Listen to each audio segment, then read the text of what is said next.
Over 75 feel it at night? Texto principle. This food changed my arteries. Are you over 75 and still trusting walking to protect your arteries? I did too, until one quiet night made me question everything I thought was keeping my legs and circulation safe. I remember that evening clearly. I had done what I always did. A short walk earlier in the day, dinner, television, then bed. On paper, everything looked right. But when I lay down, my legs felt heavy. Not pain, not illness, just that deep bone pressure, that subtle tightness that makes you shift positions again and again. I told myself it was age. I told myself walking was enough. That's what everyone says. But that night, something felt different. Almost like my body was asking for help in a language I had ignored for years. I started paying attention to what happened after sunset. Not during exercise. Not in the morning. At night. That's when my circulation felt slowest. That's when my legs felt colder. That's when getting up to use the bathroom felt less stable than it used to. And that scared me more than I wanted to admit. Because after 75, losing confidence at night quietly steals independence. What surprised me most wasn't weakness. It was timing. I realized my body wasn't failing during the day. It was struggling during rest. When blood flow slows, when gravity changes, when recovery is supposed to happen but doesn't always go as planned anymore. Walking had helped me stay active, yes. But it wasn't protecting my arteries when they needed support the most. That's when I stopped asking, what exercise should I do, and started asking, what does my body need at night? That single question changed how I looked at circulation, flow, and even food. Because what we do before sleep sends instructions to our arteries for the next 8 hours. Instructions that can either tighten things up or gently keep things moving. I didn't start with pills. I didn't chase complex routines. I made one small nighttime change. And within days, I felt something shift. Not dramatically, not magically, but clearly. Less pressure. More warmth. A subtle sense that my legs were no longer fighting the night on their own. And that's where this story really begins. Because what I started eating at night wasn't about curing anything. It was about giving my arteries a better environment to recover, flow, and support me the next morning when my feet touched the floor again. If this part resonated with you, I want you to pause for a second and really think about what you're hearing. This isn't just a story. It's about understanding how your body works after 75, especially at night, when circulation either supports you or slowly works against you. When you truly understand that, you stop guessing and start making better choices for your independence. That's why I ask you to do 3 simple things right now. First, leave a comment below and tell me your age and whether your legs feel heavier at night or in the morning. I read every single comment, and your experience helps others realize they're not alone. Second, if this is helping you see your body differently, hit the like button. It tells the platform this content matters to people who want to stay mobile and independent. And third, subscribe to the channel, because everything here is built for people over 60 who want real, practical ways to protect circulation, balance, and confidence without extreme routines. This channel is about learning how small daily habits quietly shape how well you walk, stand, and live on your own. And the next part goes deeper into a mistake I made for years before bed that was silently working against my arteries, without me realizing it. For a long time, I believed my evenings were harmless. Dinner, a small snack, a chair, a screen, then bed. Nothing extreme. Nothing reckless. But after paying attention to how my legs and circulation felt at night, I realized something uncomfortable. My routine after sunset was quietly working against my arteries. The mistake wasn't obvious. It wasn't overeating or doing something dramatic. It was assuming that once the day was over, my body didn't need guidance anymore. I would sit still for hours, let my circulation slow down, then go to bed without giving my legs or arteries any support for the longest stretch of inactivity they face all day. 8 hours of stillness, 8 hours where flow either gently continues or stiffens. What caught my attention was how my body responded in the middle of the night. Getting up felt harder than it should. My legs felt less responsive, almost hesitant. Not weak, just slow. And by morning, the first steps were always the worst. That stiffness wasn't coming from aging alone. It was coming from how I ended my day. I also realized that what I ate at night mattered far more than I thought. Heavy late meals made my legs feel more swollen. Sugary snacks gave me restless sleep and colder feet.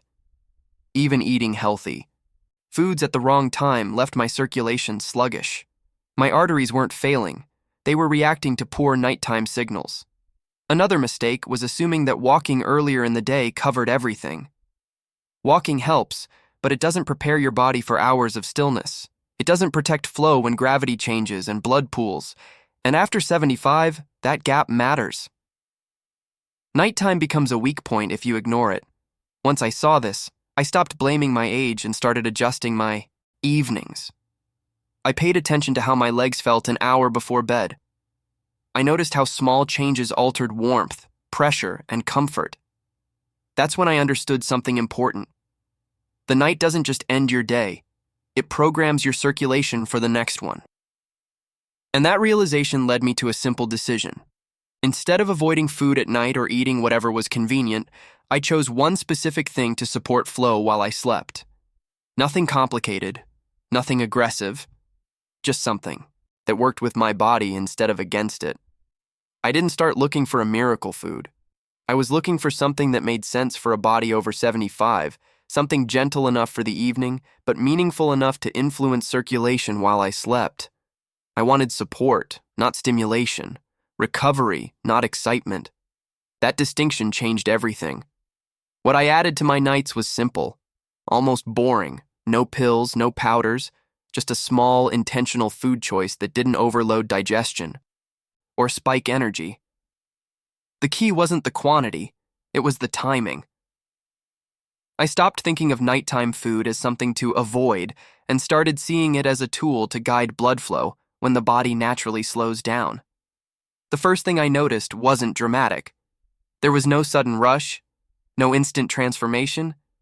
Instead, there was a quiet shift.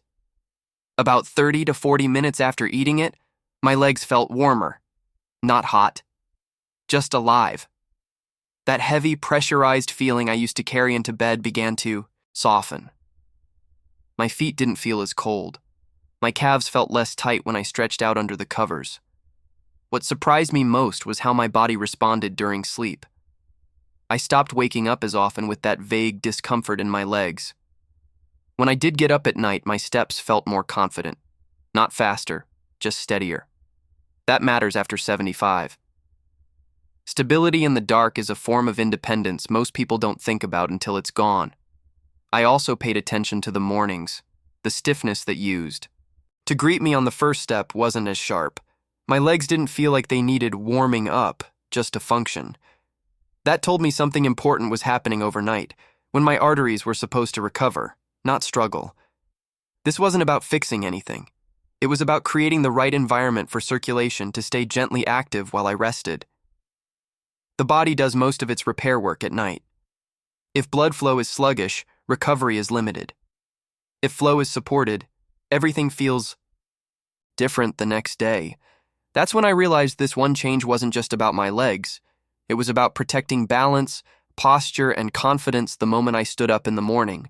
And once I understood that, I wanted to know why the night had such a powerful effect on circulation after 75. I expected subtle changes, but I didn't expect my body to respond so quickly. The first few nights weren't dramatic, yet they were impossible to ignore. When I lay down, my legs didn't feel like they were shutting down the way they used to. That familiar pressure behind the calves, the tight sensation around the ankles, began to ease sooner than normal. It felt as if circulation wasn't fighting gravity anymore. It was cooperating with rest. What really caught me off guard was the warmth. Not surface warmth from blankets, but a deeper internal warmth in my lower legs and feet. That's something you notice immediately after 75, because cold feet at night are more than discomfort. They're a sign that flow isn't reaching where it should. Feeling warmth told me blood was moving differently, even while I was still. Sleep itself changed. I wasn't tossing as much. When I woke up briefly during the night, my legs felt responsive instead of stiff. Standing up didn't require that cautious pause I had grown used to. Those few seconds of hesitation in the dark had always worried me, because hesitation leads to instability, and instability leads to falls. That fear softened almost without me realizing it. By the third or fourth night, mornings felt different too. Not energetic in a young way, but smoother. My first steps didn't feel like a negotiation between my brain and my legs. There was less resistance, less stiffness pulling me back down. That alone changed my confidence for the entire day. When mornings start well, movement follows more naturally. Emotionally, that surprised me. I hadn't realized how much tension I carried around my body at night. The constant awareness of heaviness of poor circulation had become normal.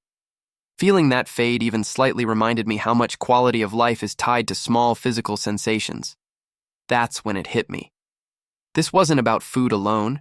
It was about timing, recovery, and giving my arteries the right conditions during the one phase of the day when they're supposed to reset. After 75, the night isn't passive, it's decisive. And once I felt that difference, I needed to understand why nighttime plays such a powerful role in circulation and independence. What I didn't understand for most of my life is that after 75, the night becomes the most vulnerable window for circulation. During the day, movement helps blood flow even when it's not perfect. You stand, you sit, you walk, you shift your weight. All of that keeps things moving enough to mask deeper issues. But at night, everything slows down. You're horizontal. Muscles relax. Gravity changes. And that's when circulation either recovers or quietly declines. I began to notice that the worst sensations in my legs never showed up during activity. They showed up after stillness, heavy calves, tight ankles, that dull pressure that doesn't hurt but doesn't let you forget it's there. That's not a disease, it's a signal that flow isn't being supported when the body enters its longest period of rest. At night, your arteries rely less on movement and more on internal conditions. Blood viscosity, vessel relaxation, gentle dilation.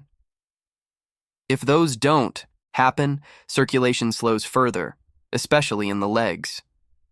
And after 75, the body doesn't compensate as easily anymore. What you ignore at night shows up in the morning as stiffness, imbalance, and hesitation. This is where many people get it wrong. They think the solution is more walking, more effort, more daytime activity. But walking can't fix what happens during 8 hours of rest. In fact, ignoring nighttime recovery often makes daytime movement feel harder, not easier. That's when people start feeling unsteady, even though they did everything right. Once I understood this, I stopped thinking about circulation as something that only needed attention during the day. I started seeing the night as the preparation phase for safe movement tomorrow. If blood flow is supported overnight, the first steps in the morning feel different. The legs respond faster. Balance feels more natural. Confidence returns quietly. That shift changed how I approached my evenings, not with fear, with intention. Because after 75, protecting circulation at night isn't about comfort alone. It's about waking up able to stand, walk, and trust your body again.